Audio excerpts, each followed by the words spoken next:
Gir lion સફારીની ટિકિટો વેચવા માટે બોગસ વેબસાઇટ બનાવીને લોકોને છેતરનાર ટોળકીનો પર્દાફાશ થયો છે।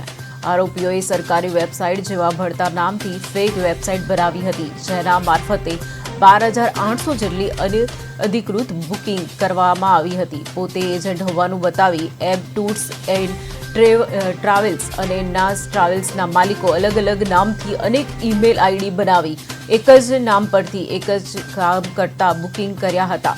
પોલીસે 3 આરોપીઓની ધરપકડ કરી છે, જ્યારે અન્ય ટ્રાવેલ એજન્સીઓ સાથે સંગઠનની દિશામાં તપાસ શરૂ કરી છે। જાણવા મળ્યું છે કે વેબસાઇટના એક સરખા નામ અને ડિઝાઇન ધરાવતી બુકિંગ માટેના દર સરખા રાખવામાં આવતા, પરંતુ ગ્રાહકોને વેચાણના ભાવ 3 ગણાથી 8 ગણાથી વધુ વસૂલવામાં આવતા હતા। તહેવારો અને રજાઓ દરમિયાન ટિકિટોની કૃત્રિમ અછત ઊભી થઈ હતી, જ્યારે બોગસ બુકિંગ કરીને ઊંચા દરે વેચાણ કર્યું હતું। હાલ વેબસાઇટ કાર્ટેલ અંગે વિગતવાર તપાસ ચાલુ છે। રાજ્ય સરકારે પ્રવાસીઓને અપીલ કરી છે કે તેઓ માત્ર સરકારી ટુરિઝમ વેબસાઇટ પરથી જ બુકિંગ કરે।